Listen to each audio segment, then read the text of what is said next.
Olá, esse é o Aula Podcast, eu sou o Guto Rocha, eu tô aqui com o Dado Schneider, Rafael Martim, diretamente dos estúdios Combo, que é o nosso patrocinador e leva até você esse conteúdo que a gente grava aqui, edita aqui, porque nem tudo que a gente fala vai ao ar. Ainda bem. Obviamente tem cortes, né? Porque nenhum de nós quer ser cancelado gratuitamente, né? Eu tenho que te interromper. Por Quando favor. a gente fizer o grupo VIP, que paga uma fortuna para participar, Boa. nós vamos fazer a edição do pior do Fora do Ar. E aí a pessoa, você no plano Gold, você vai receber todas as coisas que a gente fala aqui O fora. plano Gold é o que tem acesso ao conteúdo que passa o plano por esse Gold, microfone Gold aqui, aqui, sem filtro. Não, Ah. mentira. A gente jamais vai fazer isso, principalmente porque isso não é inteligente, né? O que a gente preza aqui é o quê? É uma discussão editada. A vida seria melhor se fosse editada, né? A gente poderia ter poupado vários erros e às vezes atos impulsivos. Eu vou falar agora sobre um assunto que me é pertinente, porque eu passo a vida inteira fazendo isso. Lá se vão... Aliás, que dia é hoje? 5 de fevereiro. 5 de fevereiro. Na sexta-feira, dia 9 de fevereiro, eu completo 20 anos que eu trabalho, né? E esses 20 anos que eu trabalho... Prefiro não fazer esta conta. Dado Schneider. O Dado tem uma trajetória que eu tenho que aprender, porque já trabalha há Não, eu mais tempo. prefiro não falar. O ponto é, eu fiquei trabalhando ali... É mais que isso. cerca de 3 anos, né? Sob o comando do indireto do Dado Schneider, quando eu era vendedor. Direto. Não é comando. Não é comando, mas matricialmente falando, Total. a ideia da coisa tinha. Eu era vendedor de Trajeto. loja de agente autorizado da Claro e o Dado era o diretor de marketing da Claro. Então a gente tinha uma correlação. Eu lembro que boa parte do que eu gostava quando chegava uma promoção nova, que vinha um e-mail para a loja e eu lia o e-mail e ficava tentando achar as brechas do que eu fazia direito, né? Então, pá, isso aqui tá ruim. Se o cara vier aqui comprar aqui, ele vai comprar, vai pagar menos e não vai ter vínculo, não sei o quê. Aí eu mandava e-mail, nem sempre eu era respondido. mas eu ficava olhando. E, gente, o que tem de gente que toma decisão na sede da empresa Uhum. E sem não vai lá. gastar sola de sapato para entender. É. A minha formação de marketing B2C, ela se deu no ponto de venda. B2C é business, To consumer, ou seja, negócios que se vendem para pessoas. física. E a gente você teve veio uma super falar aula sobre o contrário. de marketing raiz no nosso último episódio, que o Dado falou muito e falou bastante sobre marketing para o cliente final, né? Que a gente chama de B2C. E hoje o que eu vou falar é o que a gente chama no mercado de B2B. Mas não é sobre marketing, é sobre vendas B2B. Business to business, né? De empresas para empresas. Que é o que eu faço nesses Negócios últimos para negócios. 17 anos. Enterprise. Quanto de experiência em venda B2B tu tem, Rafa? Eu tenho bastante. Qual das empresas? Porque o share, ele acaba vendendo para o cliente final. Mas ele também tem um Mas braço que ele vende para a empresa. Ele tem venda para 10 empresa. anos. Ele tem venda para empresa também. E Dado, na tua trajetória foi mais tempo vendendo para a empresa ou vendendo para cliente final? Para empresa. Eu vendi uma coisa difícil, eu vendia serviço para Dá empresa. mais dinheiro vender pra empresa que pra... Sim, eu hoje ainda sou Atua na venda corporativa. um produto de atacado. Essa questão de dar mais dinheiro, ela é relativa, né? Agora, Muita gente tem crença que sim. eu acho, honestamente, que é mais fácil o mundo do B2B do que o mundo do B2C. Eu também acho, não. Eu tenho certeza que é. Tanto que a maior parte dos fundos de investimento, se você não ouviu o nosso antepenúltimo episódio, onde o Rafael fala sobre startups, tem vários fundos hoje que só investem em empresas B2B. Porque a probabilidade de dar certo é muito maior. Agora a gente vai ter que lançar o podcast na ordem. Não, mas assim, vai. Ai, senão... Penúltimo. Não precisa. Deixa eu explicar. É antepenúltimo na nossa ordem de gravação. Exatamente. Só Não, mas o esqueça o lançamento... antepenúltimo. Se o lançamento não sair em ordem, eu vou ter o problema de organização. Não, a gente Metote. pode demorar a edição, deu pau lá, não sei o que, a gente lança o Teve que outro. cortar mais coisas. Isso é vida real, né? Vida real. É. Vida real. Ainda bem que é editado. Olha só, vamos lá, venda corporativa. Pergunta que eu mais ouço, cara, como é que eu faço para vender para empresas? E como que eu começo? Eu não sei te responder. Vamos começar do início. Porque não existe receita de bolo nesse mercado. A gente viu, eu acho que não foi ao ar isso, porque foi gravado antes até. O Dado fez uma excelente explicação de como que se configurava os perfis de interesse para compra nós não entre as gravamos empresas. isso. Não, isso não é nem que não foi na preparação. Pode ser publicado. O que acontece? Eu até vou começar aqui, mas eu acho que o Dado pode me completar. A gente começa lá do suspect, né? Que é o cara... Como é que é a definição? Que a gente não conhece ele e ele não conhece a gente. Então a gente tá habitando um mundo onde a gente deveria se conhecer, a gente mas tá ainda se não cruzando, mas não se conhece. No momento que acontece alguma coisa em que eu tenho o e-mail dele ou ele vê uma propaganda minha na rua... Ele deixa de ser suspect? Ele me conhecendo ou eu conhecendo ele, ele passa a ser um prospect. Ele existe e eu existo pra ele. Ele existe pra mim. Calma, segura. Bom, mas o conceito de suspect é bom, sabe por quê? Porque ou a gente vai até ele, ou a gente cria mecanismos pra atraí-lo. E aí a gente chega no prospect, que é esse que já me conhece que um dos dois conhece. Um dos dois conhece o outro. E ele evolui pro quê, Dado? Prospect qualificado é quando os dois conhecem. E aí a gente... Um conhece o outro. E aí a gente já tá junto. E aí depois ele vira o quê? Cliente. Ele vira cliente. Ele não pode virar cliente antes disso? Isso pode ser instantâneo, tá? Isso pode demorar alguns segundos. Não tem como ele virar cliente instantâneo. Não, isso pode demorar 30 minutos, mas ele percorre esses 4. No mundo corporativo... Quem você? Aí eu te abordo, tá? Eu te quero como... Lembrando que nós estamos falando do mundo corporativo. Tu não vai comprar de alguém que tu não conhece. Exatamente. Tu não vai comprar de alguém que te conhece. E essa compra... Esse processo pode acontecer rápido. A minha experiência de vender serviços, eu só vou explicar para as pessoas o que eu vendo. Que aí facilita. Eu vendo serviços de prestação de marketing de relacionamento, que é o CRM, para empresas, grandes empresas. Tu pode falar o nome da tua empresa. É a PM Web. Eu faço isso há 17... Vai fazer 17 anos em junho. A gente começou, eu vendia para qualquer um, esse tempo foi bem curto. Na verdade, quando eu comecei a vender, eu vendia apenas para hotéis e resorts. E aí era uma mistura de software e serviço. Tu visitava ou era só por e-mail? Não, eu tinha que ir. Pá, por isso que eu tenho... Esse sorriso do Por isso que eu tenho um certo... Como é que eu vou te dizer? Eu não sou um apaixonado pelo inside sales. O que é inside sales? O que é inside sales? Inside sales é aquele cara que vende sem sair do lugar. Ele vende pelo telefone. Ele tá inside o escritório. Ele vende por e-mail. E ele é um cara que fica vendendo à distância. Mais ou menos como um call center faz. E muitas empresas de software acreditam que esse é o modelo único que deve ser replicado. Estou dizendo que eu acho errado? Não. Por quê?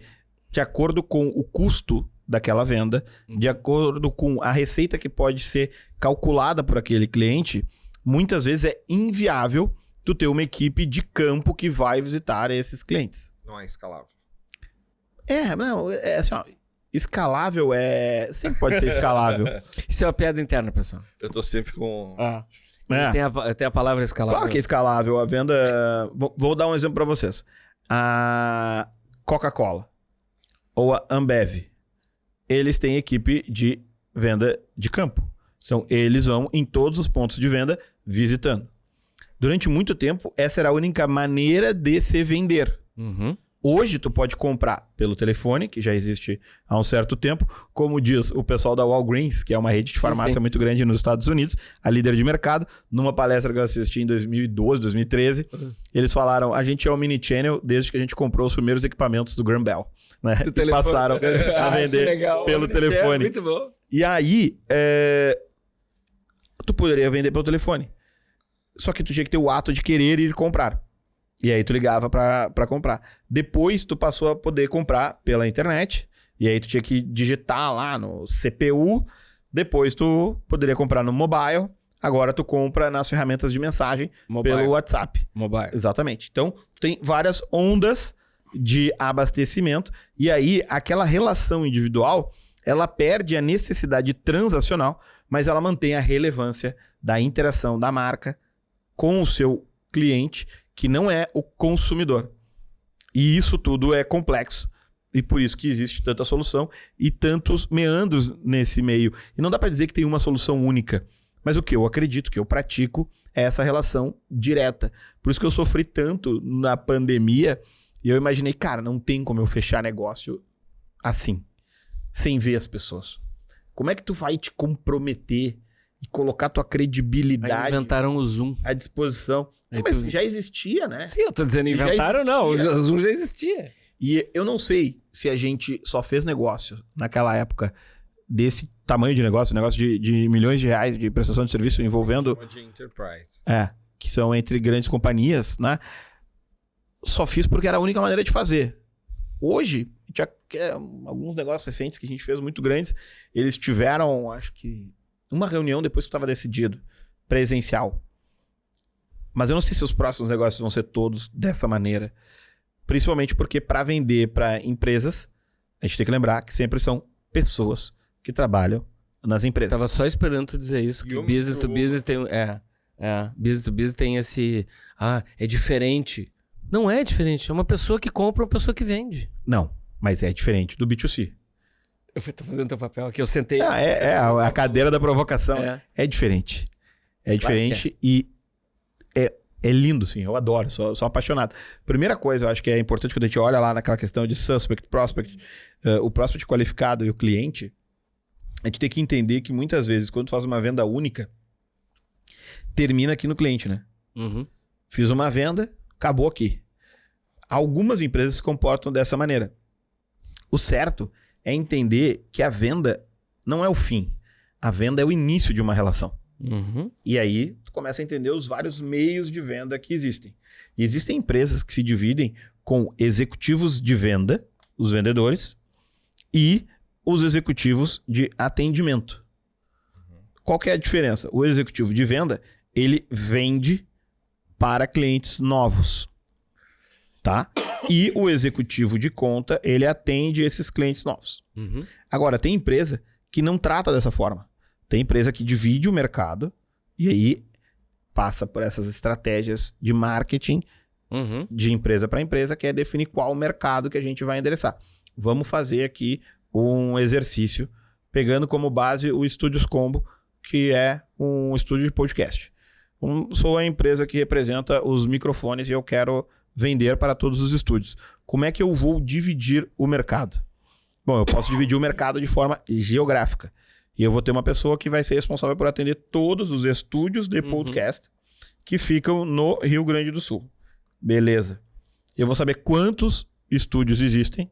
E aí as empresas vão atrás de compra de informações. É aí que vem Pesquisa. o que o dado trouxe anteriormente de pesquisa, mas vem o suspect. Eu preciso saber quantos estúdios tem Uhum. para eu poder calcular qual que é o meu potencial Porque de mercado. Ele não sabe quem são e eles também, obviamente, não conhecem ele, mas tá começando do zero. Vamos lá. Quantos estúdios de podcast tem? Bom, fiz a minha pesquisa, descobri lá na Associação dos Estúdios De podcast. do Rio Grande do Sul que existem mais de 1.000 estúdios que fazem parte da associação. Opa, tem uma fonte de informação e ela me deu que existem 1.000 estúdios. Parto daqui, se eu não tenho outro dado melhor. Em média, um estúdio de podcast está com 4 microfones. A gente está usando 3, tem mais um aqui. 4 microfones no mínimo. Potencial de mercado é de 4.000 vendas de podcast, desconsiderando novos estúdios. 4 mil vezes de microfone. Perdão, 4.000 microfones tirando os que Isso é vão 100% do surgir. mercado. Isso é 100% do mercado. Agora, a gente vai ler uma matéria que também encontrei na pesquisa, que talvez o presidente da associação ou na abertura de um outro podcast, alguém fala o seguinte: no último ano foram abertos 20% mais Uhum. estúdios de podcast. E aí embaixo na matéria diz assim: e uma tendência são os estúdios dentro das próprias empresas. Uhum. Estima-se que além desses estúdios, existam outras 1.000 empresas com... Opa, meu mercado passou de 4.000 para 8.000. E desses 8.000, a gente tem um crescimento de 20%. Então significa que vai ter mais 1.600 podcasts. É quase 10. 1.600 microfones em podcast. Então significa que existem 8.000 microfones para serem trocados por um melhor.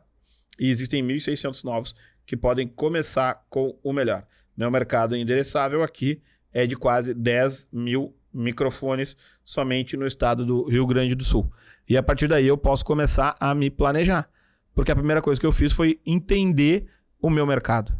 Uhum. Quantas vezes as pessoas fazem esse estudo?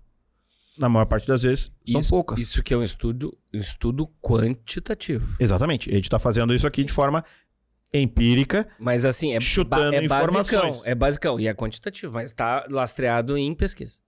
E agora, eu aprendi com a Dani Lazarotto lá, que é a pesquisa de mesa e a pesquisa que não é de mesa. A pesquisa de mesa é essa aqui, onde eu vou buscando informações que estão disponíveis para poder direcionar isso aqui, versus uma pesquisa que eu vou a campo entrevistar as pessoas e conseguir medir. Existe também, nesse campo, a venda de informações. O que é a venda de informações? Existem empresas que a gente chama de birô de dados, que elas têm todos os dados de CNPJ. Então a gente vai lá e olha que o CNAE, né, que é o Cadastro Nacional das Empresas, ele tem lá um CNAE de empresa de estúdio.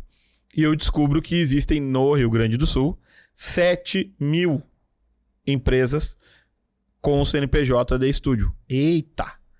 Agora eu tive uma explosão, eu tava olhando para 1.000, agora tem 7.000. Isso que é um exemplo que eu tô usando aqui. Isso serve para a gente conseguir medir o mercado. Por que eu tô falando isso? Vamos pro caso concreto. PMI Web, 2008. A gente resolve trabalhar só para hotéis e resorts. A gente define um nicho. Já contei. No final, eu preciso contar uma piada sobre resort, mas eu não vou te interromper. Mas eu Não, preciso por favor. contar. Tá no final. Até porque se for meu cliente, não pode ter piada. Não. Como é que eu lido com o resort? O nicho que a gente determinou era só hotéis e resorts. Aí, naquele momento, eu poderia atender todos os hotéis e resorts que existiam no Brasil e no mundo? Não. Qual foi a nossa definição? Foi trabalhar apenas para redes de hotéis.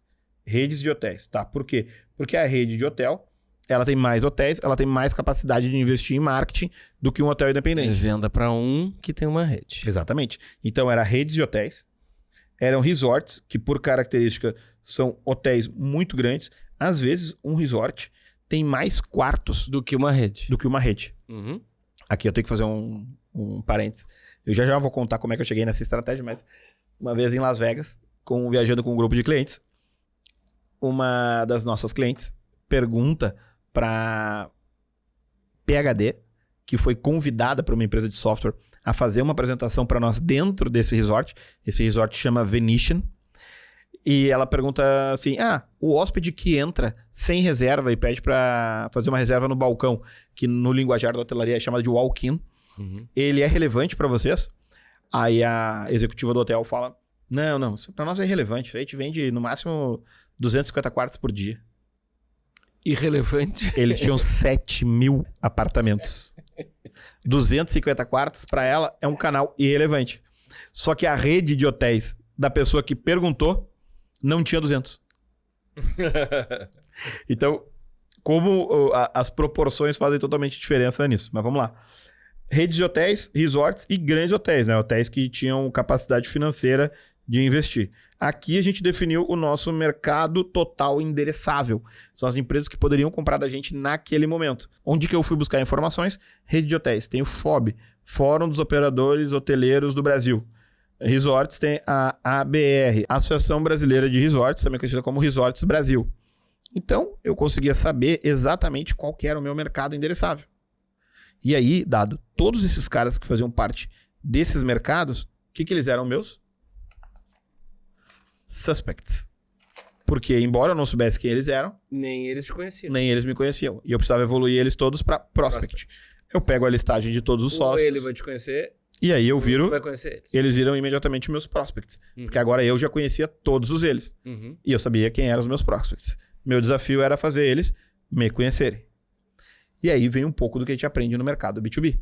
Eu poderia ficar sentado, ligando para todos eles. Site sales. Exatamente. Que tem método. O Inside Sales, o método mais conhecido que existe é o Receita Previsível, que é um livro escrito por um cara chamado Aaron Ross.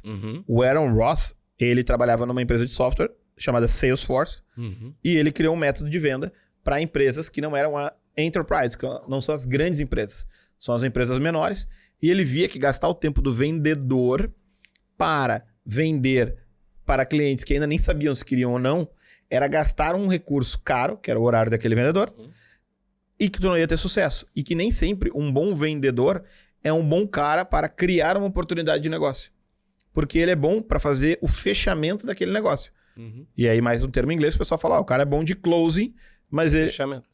Closer. que ele não é bom para levantar a oportunidade. E aí ele dividiu e fez o seguinte: tu vai ser vendedor e tu vai ser o que ele chamou de SDR, que é uma sigla para representante do desenvolvimento de vendas. E esse cara, ele falava com as oportunidades que surgiam, que não eram oportunidades direcionadas para venda. Depois ele também usou o termo, para quem ia no site buscar informação, que é o representante de desenvolvimento de negócios. Que é quando o cara já manifestou um determinado interesse, foi no site, mas ele não é uma daquelas empresas que tinham sido listadas, que são os nossos prospects. Né? E ele fez essa divisão do tempo e ele botou o cara só para fazer esse processo de desenvolvimento. Dessa forma, ele teve muito sucesso. Onde é que a minha história bate com o Aaron Ross? O Aaron Ross, depois de sair da Salesforce, ele foi levar essa metodologia para Responses, que, curiosamente, foi a empresa que comprou a minha em 2012.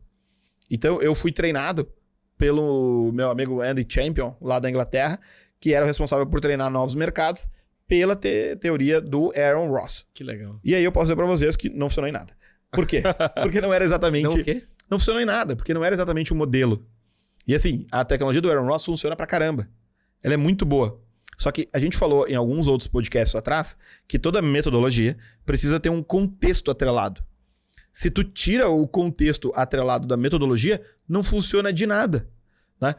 Eu tava vindo pra cá, ouvindo o Nós na História, que é o podcast lá do Potter, o Arthur e o Peninha. E eles estavam falando sobre o domínio do fogo. Né?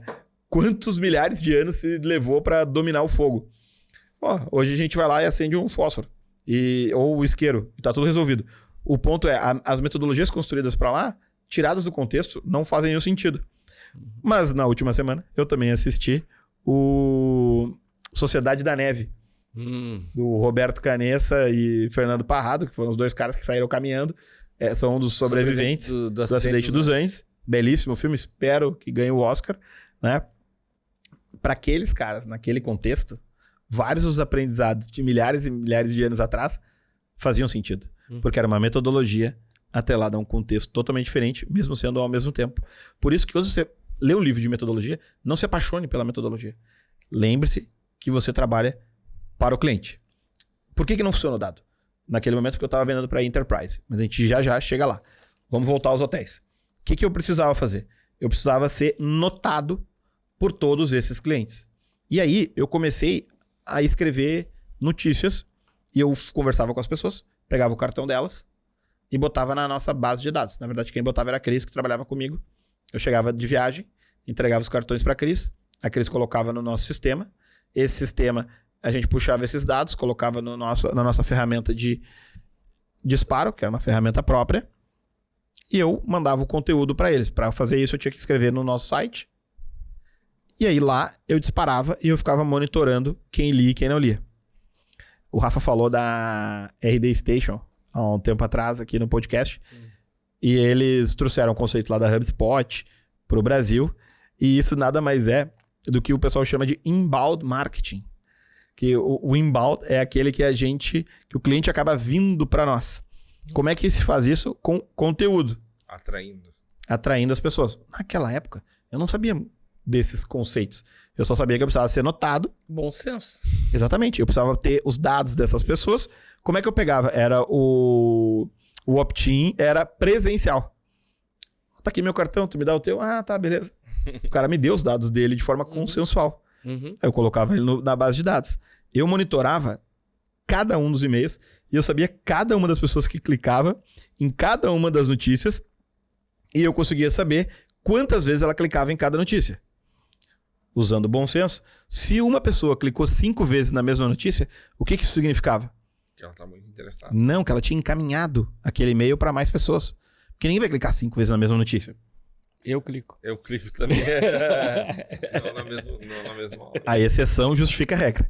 Nesse caso, Não, tá certo. eu conseguia saber que tinha dado efeito. Aqui tem um caso clássico para nós, que eu mandei uma vez uma campanha, fiquei monitorando, e eu fazia o trabalho do SDR, o BDR, o vendas, porque quando uma empresa é pequena, não tem como tu dividir os cargos, né? Todo mundo tem que fazer tudo. Aí, eu fico olhando ali o performance da campanha de e-mail marketing. Uma empresa específica tinha clicado 5 vezes em menos de 1 hora. Puxo o telefone, ligo pra pessoa. Opa, tudo bom? Aqui é o Augusto. Que coincidência, eu tava pensando em ti. E aí, eu fiz uma...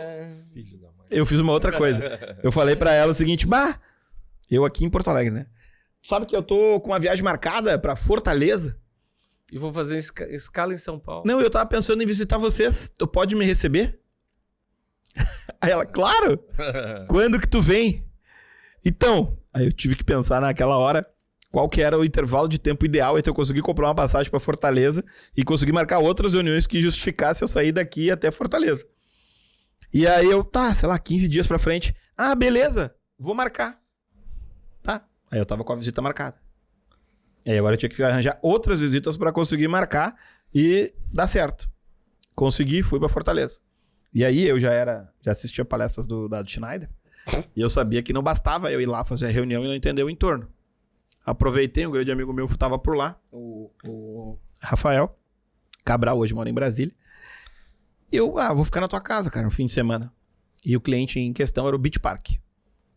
Nós atendíamos grandes resorts, fazia total sentido para nós atender o Beach Park. Fui lá, a pessoa que eu tinha marcado a reunião não pôde me receber. Como é que é? Bem na minha vez. Não, mas isso não foi um problema, porque a pessoa que me atendeu, grande Marcelo, era o assessor de imprensa, e ele me explicou todos os problemas que existiam. Deu toda a letra. Que eu poderia ajudar a resolver. Que é o briefing. Beleza. Eu fiquei mais 2 dias lá em Fortaleza. O que eu fiquei fazendo? Pesquisando e perguntando pra todo mundo qual que era a relação que eles tinham na época com o Beach Park. Eu descobri que um parque como esse, um parque temático, tem as pessoas que viajam pra ir lá, são os clientes do resort. Tem as pessoas que viajaram pra Fortaleza e vão ir no Beach Park, que são aqueles que podem comprar o ticket. Tem os agentes de viagem. Dia, né? O de Day Use. Day Use, né? O ticket do parque temático. Tem os agentes de viagem, que são aquelas pessoas que vendem corporativamente. E são 3 públicos totalmente diferentes. O que a gente tem que fazer? Trabalhar com cada um desses públicos de forma organizada, que era o que a gente fazia, CRM, e-commerce, e a gente criou o canal de venda deles direto, que era o e-commerce. Vendeu. Calma, não é tão simples. É isso que eu quero que as pessoas entendam na venda corporativa de serviços de alto valor agregado por um longo período de tempo, com a prestação de serviço que vai envolver uma série de pessoas que vão trabalhar alocadas para aquele cliente, como é longo o processo. Aí eu voltei para cá, sentei com o nosso time, o Rodrigo Chaurich, que é meu sócio e um gênio. Nós trabalhamos arduamente e ele conseguiu conceber todo um projeto. A gente foi lá apresentar para eles isso já em outubro, no Rio de Janeiro, numa feira, que eles estariam lá. Que daí já era mais barato para eu ir ao Rio de Janeiro na feira do que voltar a Fortaleza. Fui pro Rio de Janeiro, a gente apresentou o projeto para eles com base em todo esse estudo e pesquisa que a gente fez. E aí, eu só contei essa história por causa disso. Porque foi a única vez na minha vida que depois de eu terminar uma apresentação, o Marcelo, que é o CEO do Beach Park até hoje, olhou para mim e falou assim, meu projeto foi apresentado em outubro para começar em janeiro. Ele falou, cara, gostei, só tem um detalhe. A gente vai começar hoje. E com base em tudo isso que a gente fez, o cara decidiu comprar na hora. E é muito raro acontecer isso. Mas até mesmo nessa vez, não foi na hora, né? Por quê? Quando é que começa? Começa quando eu peguei o cartão de visita num evento lá atrás e eu coloquei junto com a ajuda da Cris. E aí foi... Primeira, segunda compra. Exatamente. Aí foi para o e-mail marketing, o cara clicou na notícia, encaminhou para outras pessoas, eu marquei a reunião, eu visitei. Ele foi comprando aos poucos. Eu levei, eu apresentei os cases, eu estudei, né? E eu aqui, entenda que é eu, a empresa. Sim, tá? Sim. eu estudei, mas Não, assim, é importante, não a empresa toda te passou o bastão e tu lá na frente tá mostrando. Isso aí. É sempre importante lembrar que é a empresa. Tem alguém que ir lá e falar na hora. Tu é o closer. Mas o ponto é... Não, Closer é o quê? Fechador. Nesse caso, eu fui várias coisas. Porque naquela altura não... Naquela altura não existia todas essas possibilidades de dividir o trabalho, porque não era também tanto trabalho assim. É que nem essas empresas do LinkedIn que o cara é founder, CEO e todos os Cs só tem ele e Alex. Costuma acontecer. É raro, mas acontece sempre. É isso aí. E aí, aconteceu uma compra ali de forma imediata. Mas pelo nível de precisão que a gente teve. Porque o processo não é assim. O processo faz essa apresentação. Tá, mas esse teu exemplo é um exemplo ótimo para mostrar uma coisa. preparação para a venda, É isso aí. tá? Esse, Então, por exemplo, assim, é uma exceção, tá? preparação. Outra coisa que eu adorava, informação é poder. Tá? Total. Então, assim, poxa, na época pré-internet, fazer uma prospecção numa cidade do interior de Santa Catarina, que era de azulejo, né? Um fabricante de azulejos. Pô, em vez de chegar no dia ou na véspera à noite, eu cheguei 2 dias antes. Eu circulei toda a cidade, conversei com toda a cidade a respeito da empresa, eu conversei com segurança, né? Conta tudo, né? E eu sabia tudo. Quando eu sentei na frente do cara, não tinha internet, mas eu sabia tudo sobre a empresa. E aí vai dizer assim, pô, teve sorte? Não, informação é poder, cara. A informação foi dando cada vez mais poder para vocês fecharem esse negócio. E ele comprou. E uma coisa que a Dani Tu não vendeu, ele comprou. Dani Lazarotto. Dani Lazarotto da Cordão, que clareza é poder. Total. Sim. Total. E nas vendas B2B, quanto melhor, é isso que vocês falaram da preparação, eu também já aconteceu comigo várias vezes. Eu Tu é o mais preparado para falar com as pessoas. Eu quando fui vender para 99, eu fui levar lá um Media Kit e tal, só que antes me preparei. E aí o Media Kit que eu tinha preparado, ao estudar sobre eles, eu vi que eles não iam comprar. Eu vi antes de ir. Que o Media Kit não estava adequado. Exatamente. Porque o que eu fiz? Eu fui ver todas as entrevistas do CEO. E eu consegui ver 2 grupos de coisas que ele sempre falava. Temos um desafio de alcance de marca e das pessoas baixarem o aplicativo. Então, minha proposta foi para entregar essas 2 coisas. Claro, óbvio. Como eu vou fazer para ele ter mais alcance de marca e como eu vou fazer para ele baixar o aplicativo.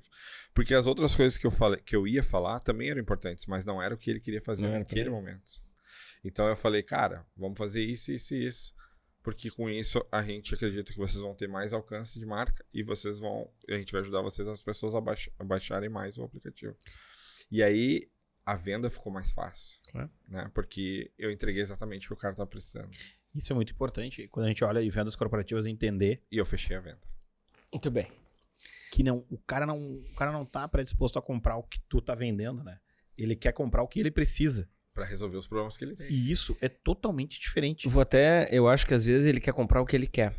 E a gente é que tem que mostrar para ele que o que ele quer não necessariamente é o que ele precisa. E quando a gente consegue fazer isso, a compra é feita com mais gosto ainda. Concordo. Porque a gente não é ensinou no sentido professoral, mas a gente orientou a compra. Eu adoro falar, eu não sou vendedor, eu sou orientador de compra. E tu tem um ponto aí que é, tu tem que criar mercado. Provavelmente vocês já ouviram isso. Eu tenho que criar o mercado. Beleza, Como é que tu cria o mercado? Vamos lá, vou usar esse meu exemplo que eu consigo falar dos meus exemplos porque eu não tenho a trajetória acadêmica aqui do nosso doutor. Mas os meus exemplos de aula e de trabalho são de experiência vivida. É pouco Experiência pessoas são vivida. doutor e tem a trajetória ao mesmo tempo, né? Mas vamos lá. O que acontece? Eu precisava criar o mercado. Para eu criar o mercado, eu precisava falar com vários clientes ao mesmo tempo. Para isso, tu tem uma maneira simples que é gastar com mídia. Então eu vou pegar dinheiro, vou pegar um veículo de mídia grande e vou falar para todos eles ao mesmo tempo, que é como faz o marketing para o consumidor final. Beleza. Isso aqui prescinde o quê? Dinheiro. Não tinha. Tá, então beleza. Aí a gente tem que ser um pouco mais criativo. Se tu não tem dinheiro, tem que ser criativo. Exatamente. O que eu pensei? Mas quando tem dinheiro e é criativo, sai da frente. Não. Sai. E a bomba atômica. Sai da frente. Aí eu precisava resolver um problema de, beleza, como é que eu vou falar com todo mundo? Do nada surge um cara querendo fazer um evento de e-commerce para hotelaria em 2008, 2010, por aí, mais ou menos. Aí eu pensei, cara... Cara, 2008, a gente não para pra pensar. É 15 anos, cara. É isso aí. Meu Deus. Na verdade, 16. 16. É absurdo. Eu tô com a cabeça de 23. É isso aí. O lance é, o cara quer fazer um evento. Aí eu pensei, temos que patrocinar o evento, né? Como é que nós não vamos patrocinar esse evento? Caiu aonde o problema de novo? Dinheiro. Dinheiro. Aí beleza, não tem como patrocinar. Aí o que eu pensei? Tá, eu posso vender os patrocínios pro cara. E aí a gente faz o evento acontecer. Aí cheguei pro cara e falei, tá, eu consigo vender pra ti os patrocínios, porque eu não vou conseguir te pagar. E ele, tudo bem, fechado. Aí eu fui lá e vendi o patrocínio pro cara. Acho que foi Google, Travel Click, outra empresa que existia na época, que a gente fez a venda. O evento ia sair. Aí a gente ia ter a oportunidade de falar naquele evento. Quem falou foi o Tarek, que é o nosso fundador, meu sócio. E aí, cara, eu vi poucas pessoas se prepararem para uma palestra como o Tarek se preparou para aquela palestra. E aí vem o lance da preparação.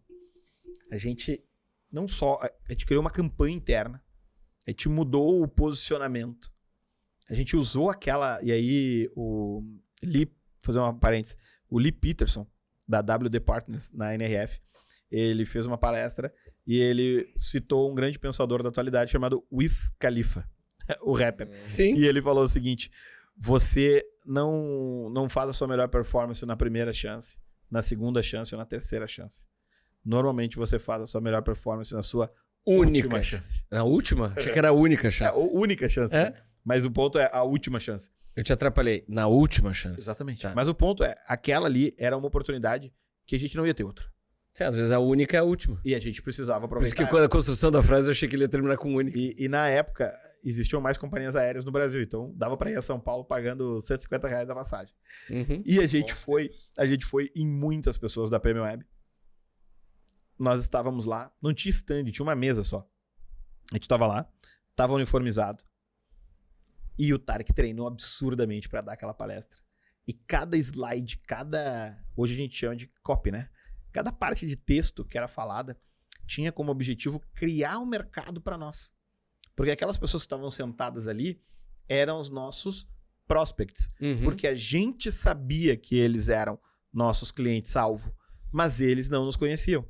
Mas naquela palestra eles passaram a ser qualificados. Exatamente. Porque E os aí, dois se conheceram. a preparação encontrou a oportunidade. E a Exato. gente fez aquela Que é apresentação. a definição de sorte, né? Exatamente. É quando a preparação... E aí o encontra- Tarek fez muito bem aquela palestra. E a gente passou a ter um monte de prospect qualificado. Então, quando é que começou isso tudo? Lá atrás, quando a gente escolheu o nicho. Depois, quando a gente mapeou o mercado. Depois, quando a gente tomou decisão de qual era daquele mercado o nosso mercado total endereçável. Depois a gente passou para a etapa de pegar as informações individuais. Até que a gente conseguiu, por intermédio de outros, criar uma oportunidade de falar com todos de uma vez. E aí ali vieram os prospects qualificados. E a partir daí veio o trabalho de vendas, que é falar com cada um daqueles e entender o momento que aquele cliente estava da venda.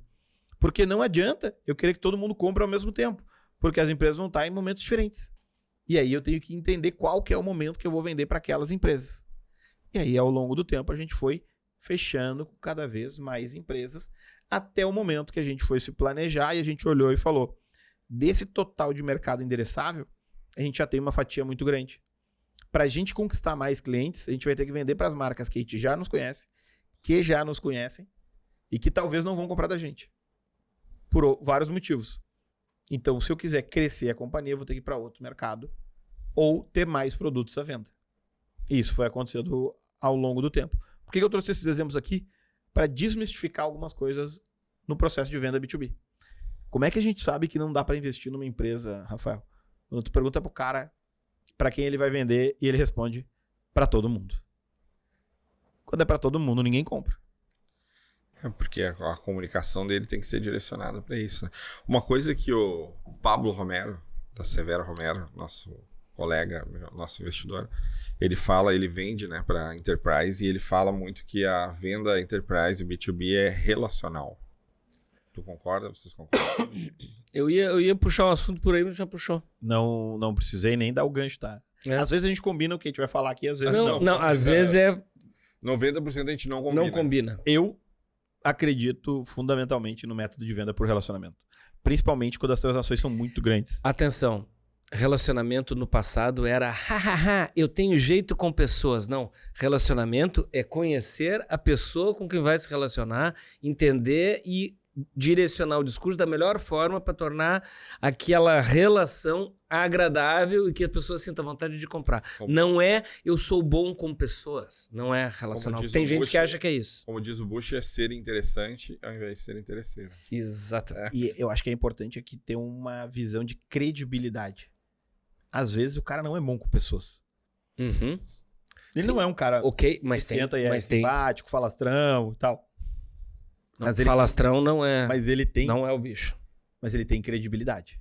Uhum. Durante muito tempo o falastrão acabou sendo interpretado como um Eu soft já skill. dei muita palestra para o pessoal de vendas ao longo da minha vida, eu penso assim, eu tenho jeito com pessoas. Eu digo, sim, mas nós entramos na era dos dados. Então agora você pega esse seu jeito com pessoas e estude os dados, estude o mercado, se prepare, que você tem talvez a melhor diferenciação da média, que é saber se relacionar. Agora, sem a preparação e os dados e o conhecimento de mercado, esse ha-ha-ha não funciona.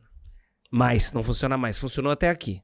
A criação do mercado. Até aqui faz 20 anos. Então a gente pode dizer que a venda é técnica relacional. Sim.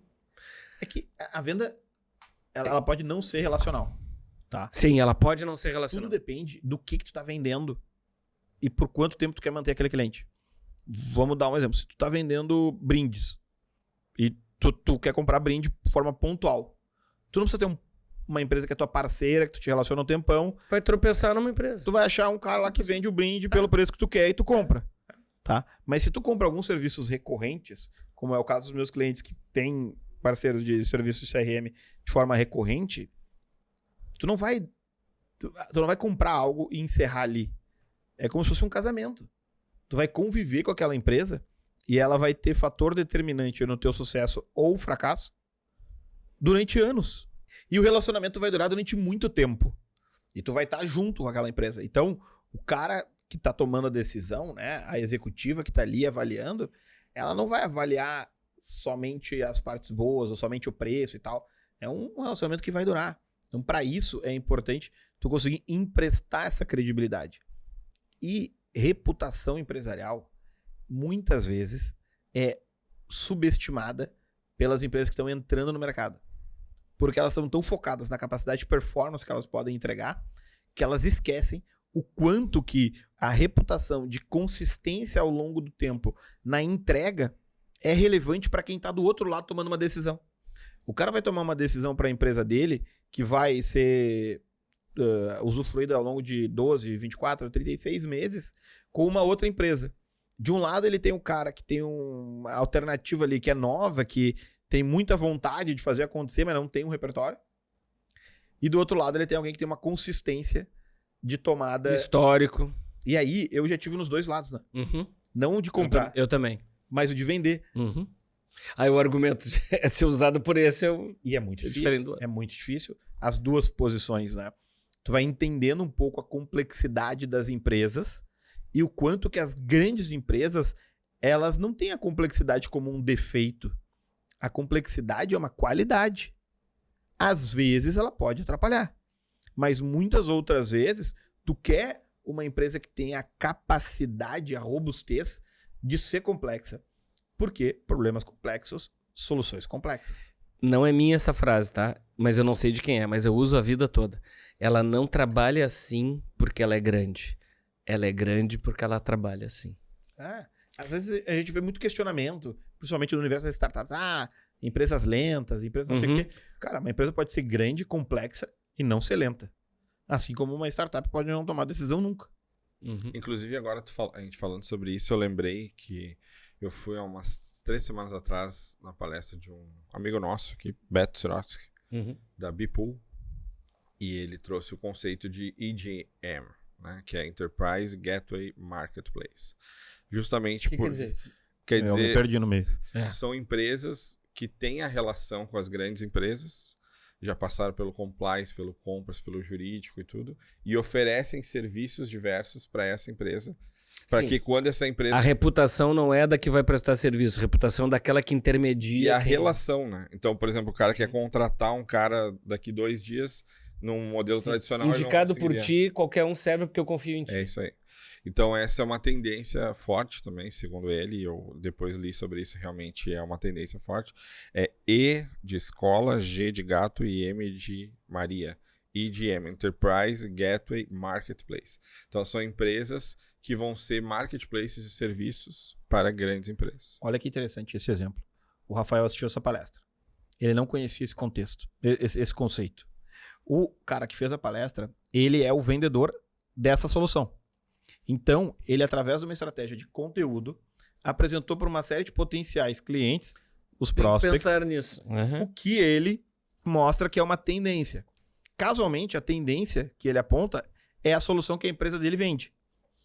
E sem ter uma prerrogativa de venda dura, de compre isso porque é preciso, ele usou um modelo de conteúdo baseado na credibilidade dele, provavelmente em casos de sucesso que ele teve, para criar uma necessidade, logo criar um mercado aonde não existia. Ele criou um pense nisso. E provavelmente outras pessoas que estavam na palestra, assim como o Rafael, saíram de lá pensando, cara, nossa empresa tinha que ter um AGM, que antes não tinha.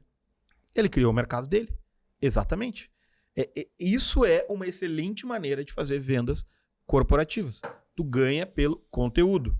É uma estratégia de venda relacional? Não. Mas o relacionamento faz diferença? Faz. Vou contar um case aqui que eu fiz, que eu tenho muito orgulho e é muito divertido. Quando eu estava, sei lá, uns 6 meses de empresa, mais ou menos, eu fui fazer uma reunião com o Tarek, lá, nosso fundador, e o Rodrigo, no hotel WTC em São Paulo. Não era Sheraton, tinha um nome antes de ser Sheraton. Tá. E aí a gente fez a reunião e era com uma executiva, era fantástica, se não me engano, é Celita Jackson, o nome dela. E aí ela tinha trabalhado anteriormente no Plaza Nova York. E terminou a reunião, o Tarek olha pra mim, pro Rodrigo e fala assim, sabe onde é que ela trabalhava antes, né? E eu, claro, no Plaza Nova York. Tá, e fica onde? Na em Nova esquina. York. Naquela esquina. Então, mas eu não sabia. Aquela esquina do Central Park. Mas eu nunca tinha ido. Na Fall Schwarz, né? Nunca tinha ido. Na loja da Aí Apple. o Tarek olhou pra nós assim, meu Deus. Lembra do tarefa do CEO, né? Ter as melhores pessoas. Como é que ele ia adiante se as duas pessoas que ele tava ali não tinham a menor ideia de algo que era extremamente relevante pro setor dele? Eu não sei o que é isso. Duas alternativas. Nunca fui pra Nova York. Duas alternativas. Vai comigo. Eu convidei ele pra esse pela- ano, vai mas pela- ele precisa fazer o visto Vai, antes. vai pela minha, mano? Tô na Europa ainda. O que o Tarek tinha de alternativa? Demitir a gente, contratar gente que Conhecer, conhecesse. Ou treinar. levar a gente pra lá. Caminho que ele escolheu.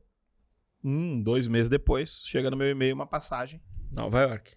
Não. Dado a precificação, a gente começou por Las Vegas. Foi aí que eu acho que eu me estraguei. Eu conheci os Estados Unidos por Las Vegas. Las Vegas, Los Angeles e Nova York. Que do ponto de vista logístico não fazia sentido botar Nova York no final, mas era pra isso que a gente tava indo. E aí ele levou a gente pra conhecer. E aí eu faço essa pergunta pra vocês.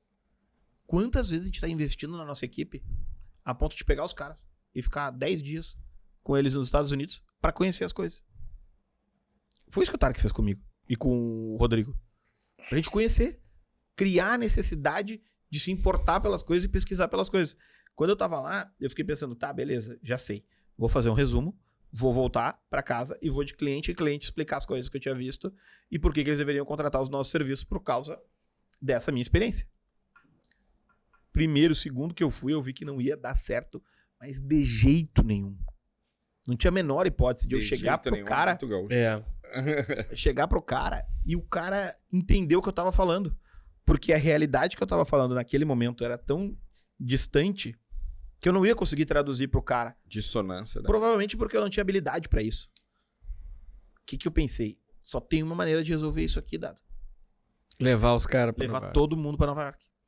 E aí eu... como que a gente vai resolver isso aqui? Porque lembra que eu não tinha o orçamento pra fazer o evento em São Paulo. Uhum. Quanto mais levar os caras pra Nova York. Quanto mais levar. Mas é que vem a magia da ausência de recurso, né? Tu tem que ser criativo. Eu pensei, se eu conseguir convencer todo mundo a ir a Nova York ao mesmo tempo, eu vou ter uma audiência extremamente qualificada. Uhum. Com a audiência qualificada, vai vir empresas para me patrocinar para falar com essa audiência qualificada. O que eu fiz?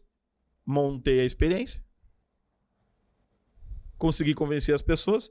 Mais ou menos aquela piada do Bill Gates. do Bill Gates com... Mas não é bom. A gente... Não é boa, né? Não. Vamos deixar ela Essa piada não é boa. engavetada. Coloca no Google piada do Bill Gates, nós não vamos isso aí. contar aqui. Isso. Aí, cara, consegui tirar do papel. Só que a gente precisava ter um evento pra ir lá. E esse evento existia, que era o evento da Associação dos Profissionais de Marketing e Vendas da Hotelaria, que acontecia junto com a Feira de Otimização da Receita. 2009, 2010, a gente falando de otimização de receita. E aí a gente foi, só que aí, logisticamente, também não deu nada certo. Porque a gente quis ir pra Orlando, onde era a feira, e de Orlando a gente foi pra Las Vegas. Que é como a gente fazer um evento no Brasil, que acontece em Maceió e Gramado. duas cidades com essa distância. Mas a gente foi. E isso aqui foi um marco na nossa história. Aconteceu durante 10 anos consecutivamente esse evento. Porque era o momento onde a gente... o On The Road. Hit the Road. PM Web Hit the Road. Que era o momento que a gente viajava É por isso que ele tem problema com Las Vegas. com os nossos clientes. Não, Las Vegas aconteceu umas 2, 3 vezes só. Depois a gente voltou para Las Vegas, tá? Mas ele era itinerante. Eu conheci Austin dessa maneira. Não foi pela SXSW, foi num outro evento. E isso aqui criava a oportunidade de a gente conversar com os clientes.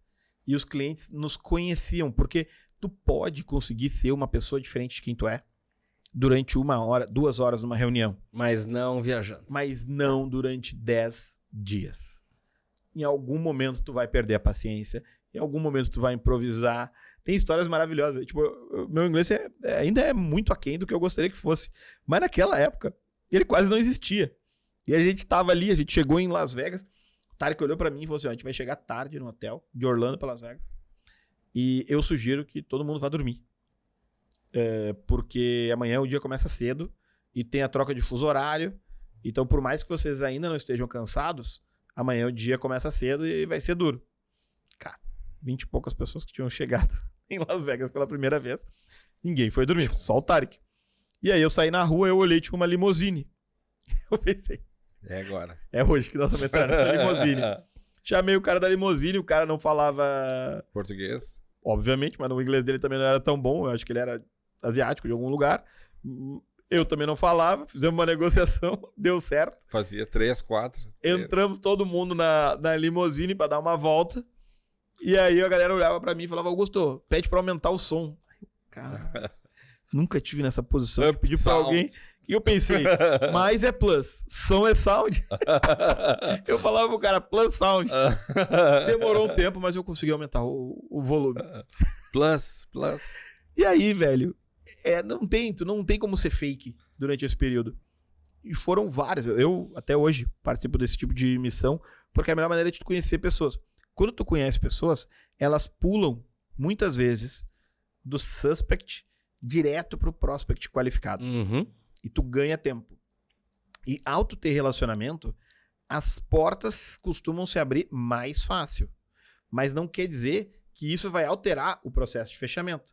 Principalmente porque quanto maiores são as empresas, mais rigorosos são os processos de compra, que nem tá aqui ainda. Seria uma outra aba pra gente abrir, que eu não sei se vai dar tempo da gente fazer hoje, Tempo. que são 5 minutos. os processos de compra corporativo, que vão desde a RFQ, que é a requisição para orçamento, a RFP, né, requisição para proposta, até mesmo as concorrências, né? E acho que o Dado pode nos contar um pouco de histórico também de agência, de participar de concorrência de serviço criativo, que é um outro tema muito legal da gente dividir.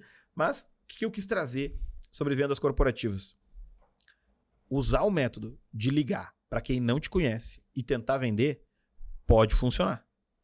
Mas se tu tiver que apostar, faz o trabalho primeiro de pesquisa. Gasta teu tempo descobrindo quem é teu mercado. Sim. Depois disso, cria motivos pro cara querer conversar contigo. Depois, quando tu conversa com ele, leve uma oferta que tenha a ver com o que ele precisa, ou se ele ainda não sabe o que precisa, cria uma maneira de construir a necessidade nele, tenha uma oferta sólida, baseada numa credibilidade. E aí, então, você tá apto a fazer o negócio. Mas pode ser que nessa última etapa apareça alguém que cobre menos. Em 1 minuto posso contar aquela Claro. do resort. Eu dou palestras, tá? Minha vida é viajar. Muitas convenções de empresas são em resorts. Algumas são nos resorts mais espetaculares do país e já dei ciscando palestrando em resorts fora, tá? Eu chego à noite, a palestra de manhã, eu durmo, tomo café, termino a palestra, tem um carro me levando embora. E eu sempre ligo para alguém dizendo mais um lugar paradisíaco do qual não desfrutei. Essa é a história. Então, mas, por exemplo, numa mesa de bar, conhece o Mediterrâneo, Rio das Ostras? Claro, já estive 3 vezes nessa situação. Não me deitei nunca para tomar sol. Via praia pelo táxi, pelo Uber. Nunca me deitei. É o desafio de quem trabalha, Não, em geral, as pessoas tiram férias. Em geral é carro executivo. Sabe por quê? Porque tem que ter segurança na estrada. Porque também já dei muita palestra que o cara que ia me buscar no aeroporto e me levar para sede da empresa 3 horas e meia depois era o vendedor com Fiat Uno. tá? Que voava 140 na estrada, eu dizendo, cara, por favor. Ele disse, não, eu tô acostumado. Fiat Uno, tudo bem. Não. Eu digo em termos de segurança. A 140 tem que ser outro. Essa aí só pra quem ouviu o outro episódio. A 120, 110 tem que ser outro tipo de carro. Então, assim, eu já passei da idade, não é da fase profissional, da idade de me arriscar em deslocamento de estrada. Então, tem que ter um mínimo de segurança. Concordo. Só isso. Pra eu ir tranquilo, sabe? Porque eu vou chegar lá assim, sobressaltado pra dar palestra. Então, para vender para B2B, tem que se preparar. Pra tudo tem que se preparar. Mas pra vender pra B2B, Mais ainda. se não tiver preparado, Sim. não, tu não entra no mercado. A expressão que os americanos usam, né? Que são as grandes ligas, né? Tu não entra nas grandes ligas se tu não tiver extremamente preparado. E vai ter muita barreira. Tu acha que tem barreira de entrada no B2C, no B2B? O nível de barreira de entrada é assim, ó. Ganhei a concorrência. Tem mais critérios. O cliente me deu parabéns. Não vem o contrato. Uhum. Um mês depois, o cara me diz, cara, é que Aham. existe um acordo internacional. A multinacional lá E falou com outra aí- multinacional lá e quem vai ser atendido é o outro. Agora lá. vocês tenham ganho, vocês não vão levar. Já O Brasileirão de 2005, né? Ou compras também. tive nesse papel aí. E isso, processo, Já ouvi processo várias de dessas. compras. Isso é uma coisa, eu não sei aonde que tem esse conteúdo, talvez o Share ofereça agora, que é como funcionam os processos de compras apresentado para pessoas de vendas. Cara, tem muito processo, muito sistema, muita etapa. Às vezes falta um documento que tu não mandou, eliminado. Eu costumo dizer, a gente vendeu, agora o próximo desafio é receber. Porque demora. E eu só abro a champanhe depois que o dinheiro tá depositado na conta. Até lá pode acontecer um monte de Pode assinar contrato, quando entrar o dinheiro na conta. Não, eu considero o contrato assinado. Não, eu não. assinado. Eu não. Eu já tenho isso, né? É que o contrato, quando diz que se não pagar, então o cara tem que pagar mais. Eu sei, mas... Mas, gente, Temos- essa aula foi sobre vendas corporativas. Muito obrigado por você ter ficado até aqui conosco. Eu sou o Guto Rocha, estou aqui com o Dado Schneider, Rafael Martins, nos Estúdios Combo, que é o nosso patrocinador. Espero que você esteja gostando. Comenta aqui no Spotify, nos canais de áudio que a gente tá, no Instagram, YouTube. @aulapodcast. Vai lá, Compartilhe, segue a nos siga. gente. A gente quer saber se você está gostando, porque a gente pretende que essa aula continue, né? Valeu. Valeu.